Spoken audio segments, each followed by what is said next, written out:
Hello everyone, welcome to Coping with NSU 101 Episode 4. Our special guest today is the Dean of School of Engineering and Physical Sciences, Professor Dr. Javed Bari. Sir, how are you doing today? I'm fine. How about you? We're okay, sir. So glad to have you here.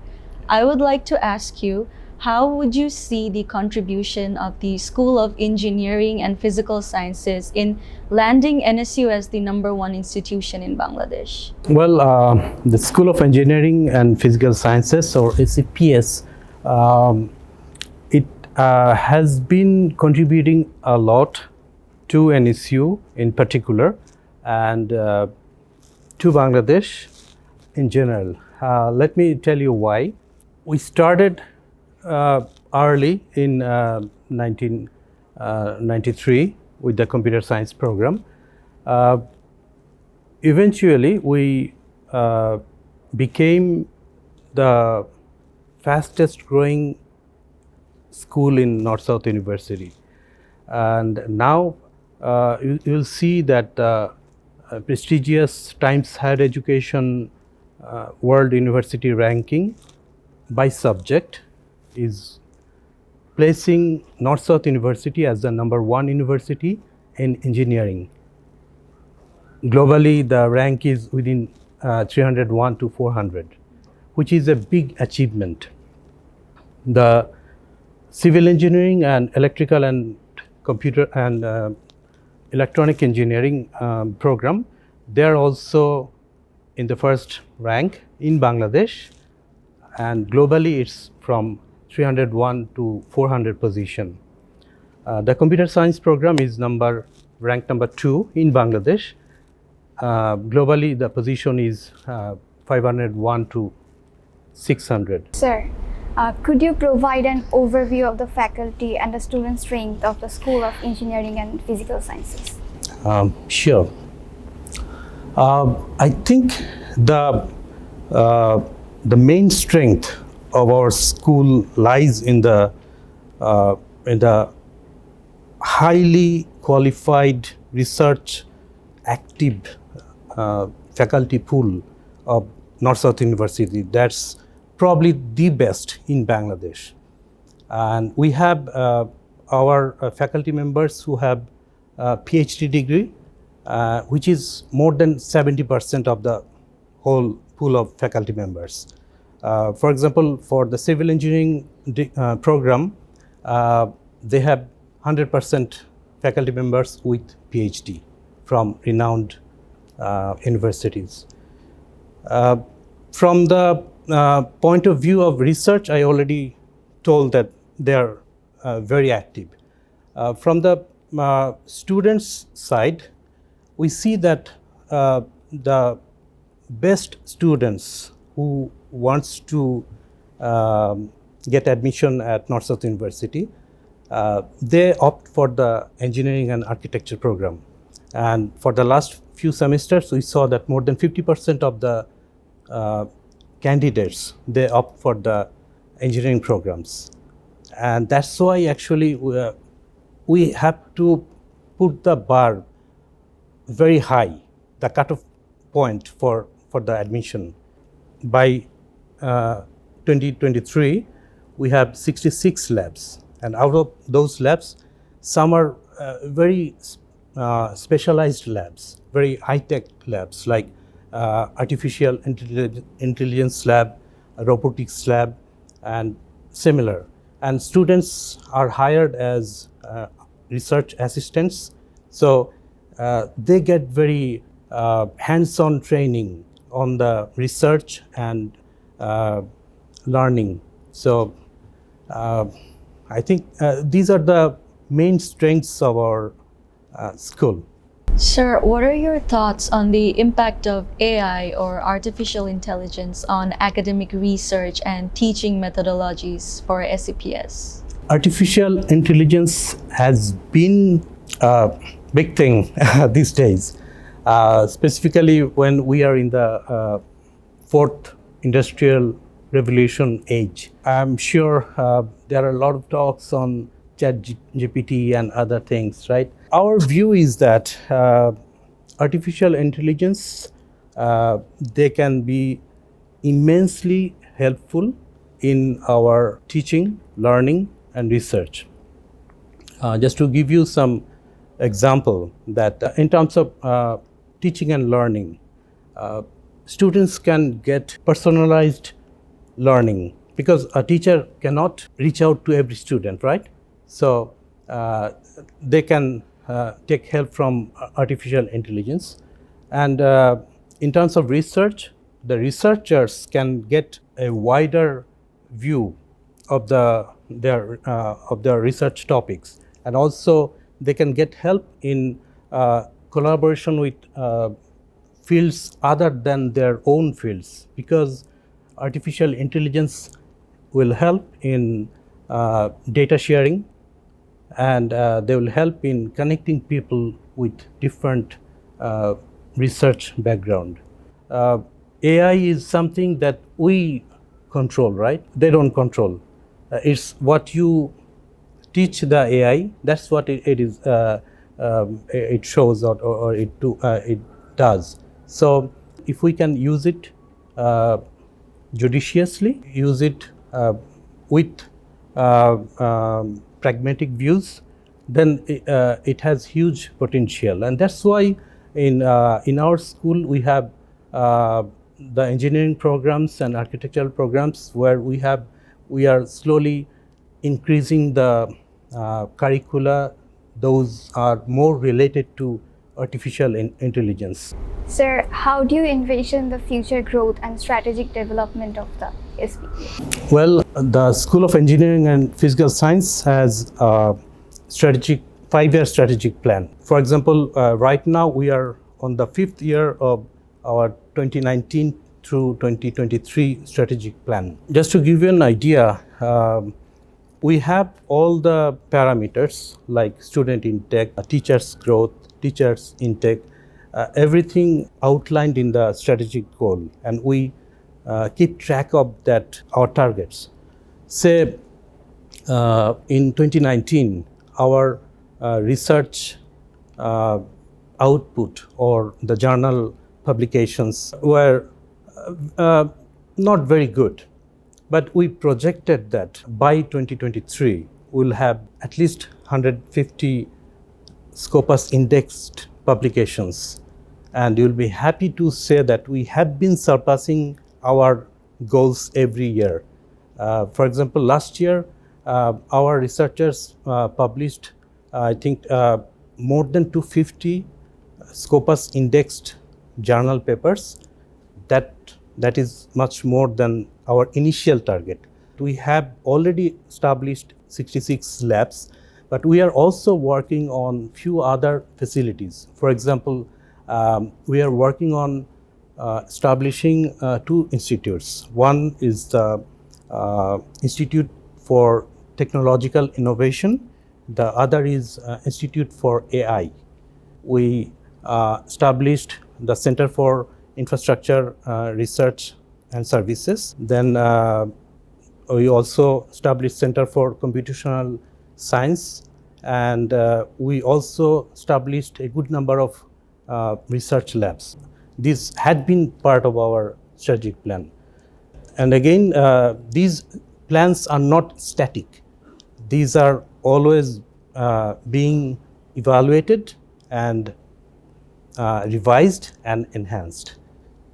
Sir, would you like to share with us some success stories of NSU alumni who graduated from SEPS? Well, you'll see our alumni in pretty much every prestigious universities and workplaces around the globe. Just to mention, right now I'm just thinking about two names.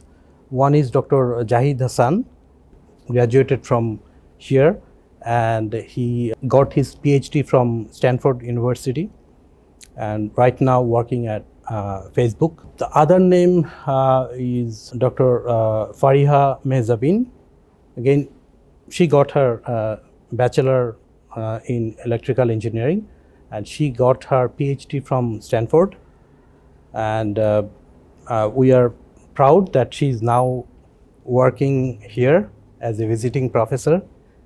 The list is pretty long, so I just wanted to give you some flavor.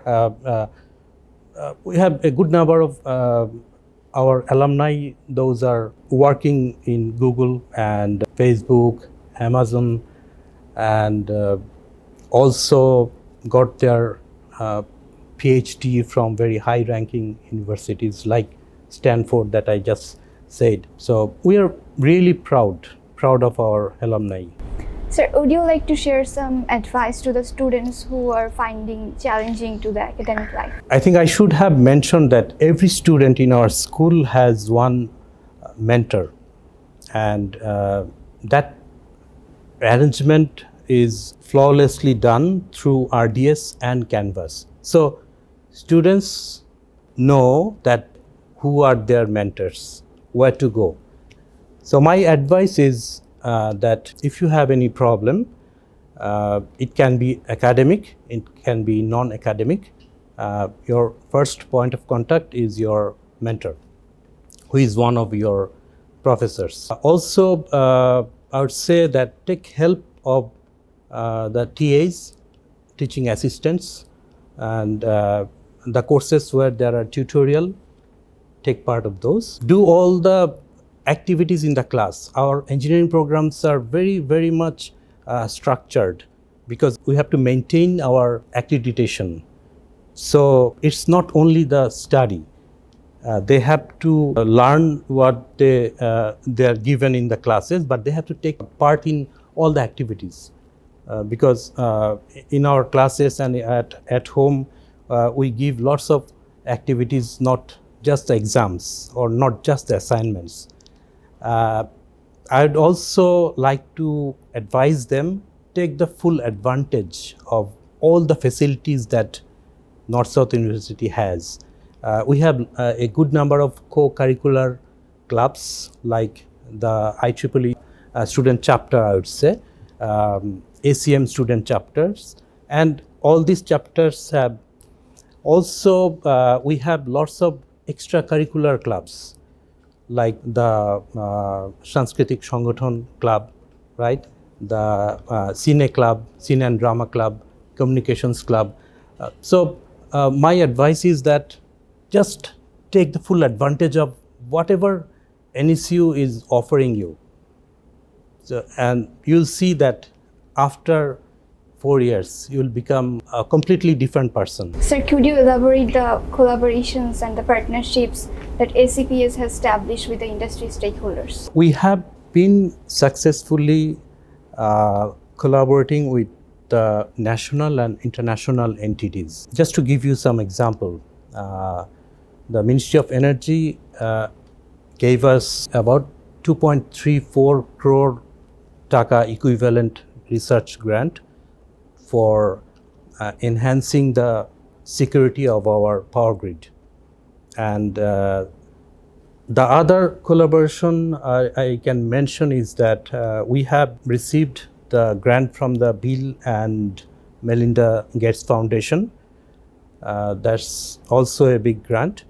And under that, we are working on a good number of research activities. Very recently, we also joined hand with the largest construction and research company of the world, Nippon Koi Japan, where we are getting their grants and also technical know-hows to work on a good number of, I think it's, we have right now 13 number of research projects with them. We just did it in May of this month. So there are other collaboration, like we got grant from the Canadian government, and we have a good number of research projects. Those are ongoing with the fund from the ICT division of the government and the Education Ministry of the government. And there are a lot of scopes. Last few years, it has been increasing tremendously. Unfortunately, up to few years back, the government funding for the private universities was very limited, but they have opened up and we are also reaching out to them. So it's a win-win situation, right, for the country. So I would say the collaboration is something that we need to work on continuously. I think North-South University has more than 250 memorandum of understanding signed, but only few are inactive. In our school, we try to make sure that those MOUs are not just a piece of papers. We work on actually materialize those MOUs.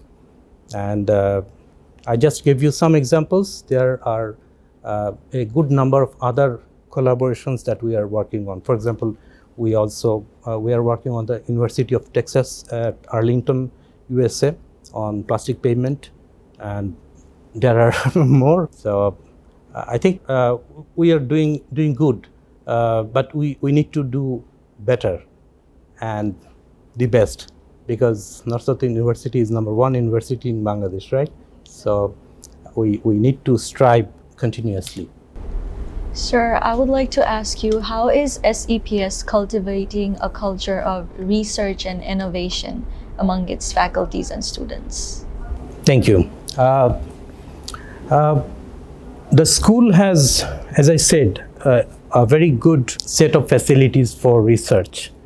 But to engage the students, we needed some extra effort. For example, our curricula, they have one component known as undergraduate research.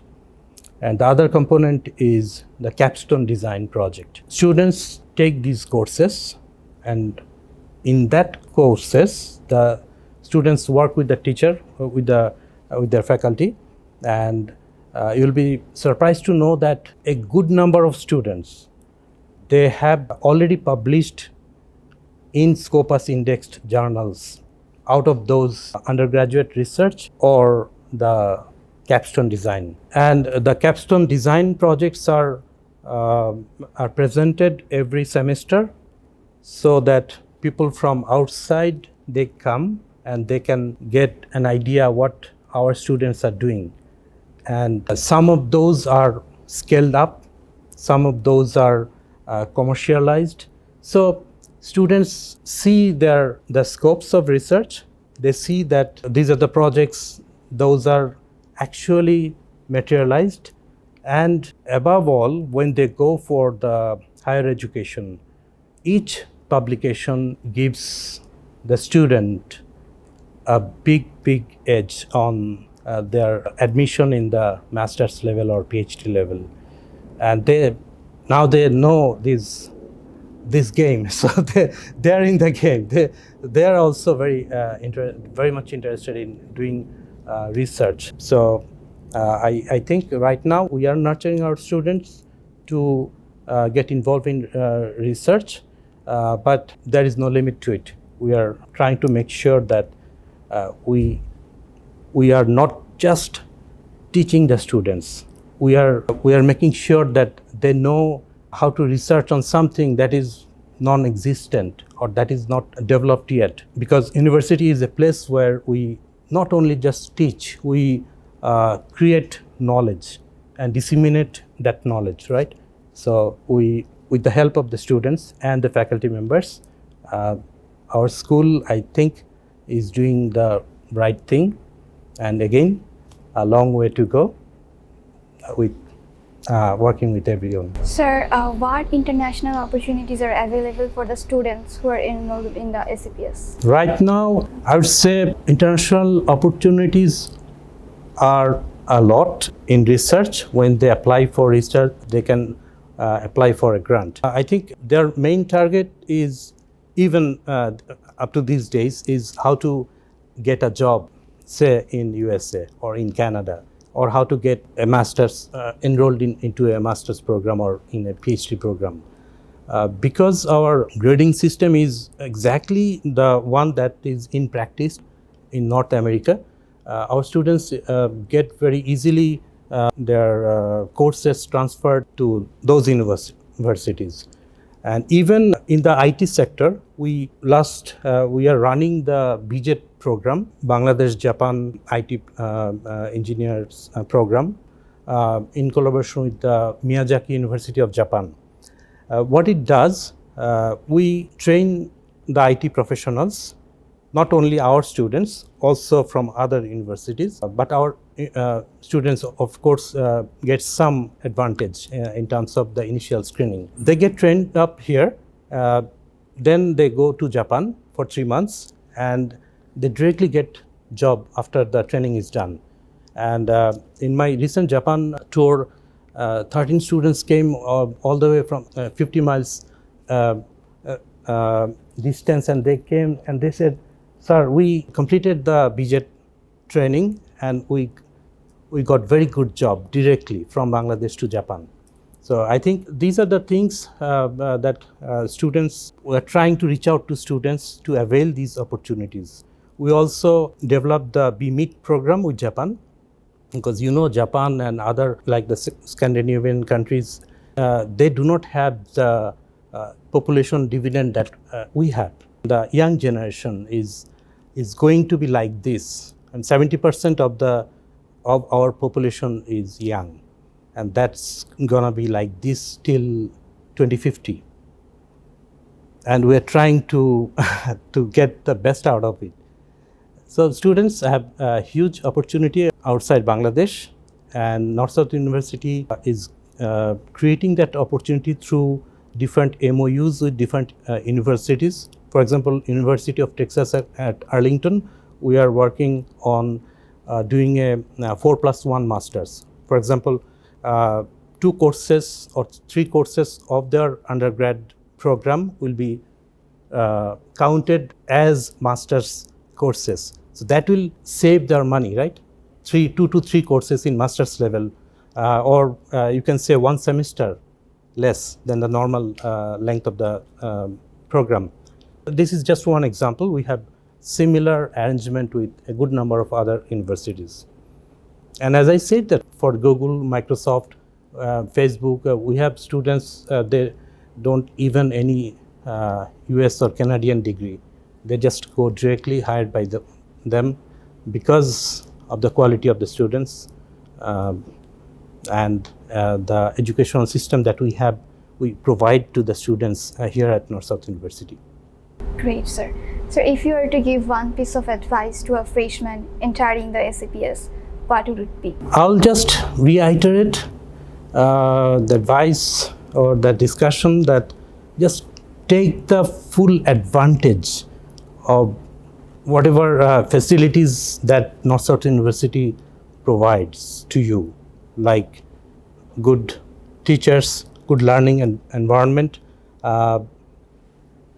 those co and extracurricular activities, library, and even just hang around with your friends when you're free. Don't just study. Just study will make you probably a robot. To be a complete person, complete human being, you actually need to do a lot of different activities. So advice is take full advantage of those that the university offers. Thank you, sir. Thank you for your time, sir. That's all for today. Thank you for staying with us. Stay tuned for more exciting episodes of Coping with NSU 101. Till then, take care and keep spreading positivity.